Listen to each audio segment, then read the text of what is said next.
Well, let me come with you with a couple of names. I mean, Liverpool have been very strongly linked to Kirkes, whose first name I keep forgetting at Bournemouth. Two lads at Bournemouth, Kirkes, and more recently, Liverpool have been strongly linked by Neil Atkinson with Hujsen, the centre back that Bournemouth bought from Juventus in the summer.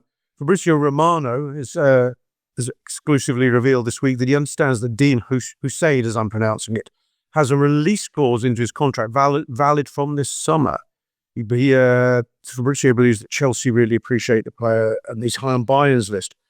But given that he's probably been one they've trapped in Richard Hughes' time, and he's a left-sided, big centre back with and young with it all before him.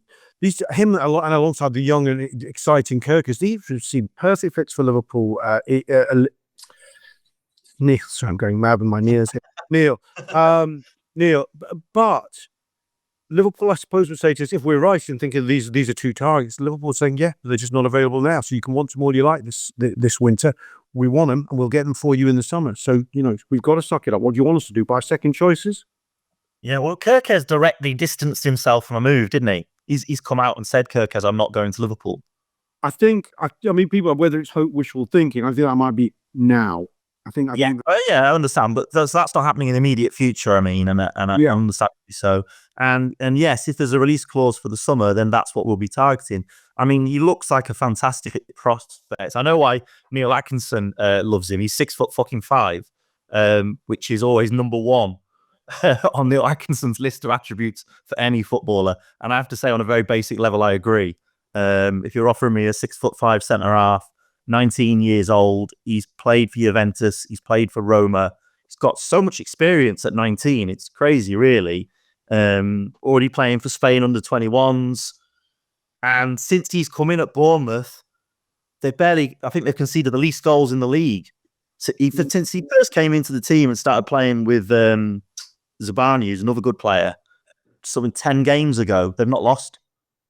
So it's no surprise that a lot of eyes are on a 19-year-old with those attributes. And you'd think if he does have a release clause, then surely Richard Hughes knows all about it. Yeah, absolutely. What are your thoughts, Mike, on Hujsen and Kirkes, actually?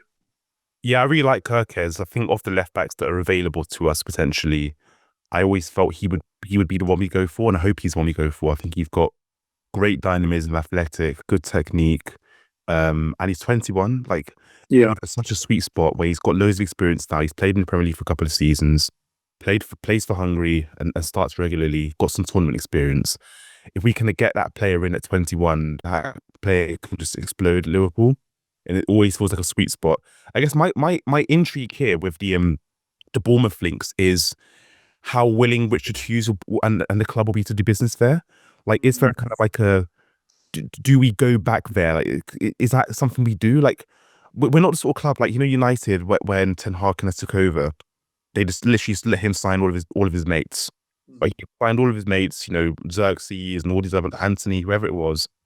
Will the club have a different approach? Well, actually, maybe we can sign the next Kirkes rather than sign Kirkes from Bournemouth, if that makes sense. We can sign the next Hujsen rather than sign him from Bournemouth. I don't know if that's what the club wanted to, but the way I see it is both players have got loads of experience, are young, would suit us down to the ground in terms of their attributes. So why not go for it? But I wonder if the club would rather not do that kind of business. I don't know, just a kind of thought I had in my head. It's an interesting concept the going back to the traditional manager phenomenon, as you've just outlined, of Ten Hag going back to Ajax for all his chaps. There was Martinez as well as Xerxes and Anthony. There's probably another one where it escaped. If you, I keep proselytizing about this book, but the Ian Graham book, How to Win the Premier League, he talks about the uneasiness many on the committee had back in Brendan Rodgers' time about Rodgers being very keen to go back for lads he'd worked with at Swansea, like Barini and Joe Allen.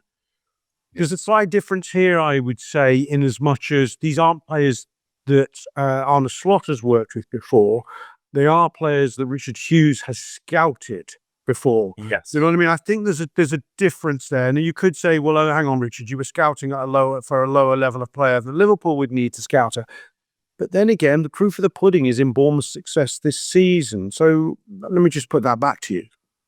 Yeah, I think that's a fair point. But I guess my point is, like, would Richard Hughes want to just simply go for places scouted before, or will he have the approach of, well, actually, I might want to cast for a bit wider and scout players beyond the ones I know?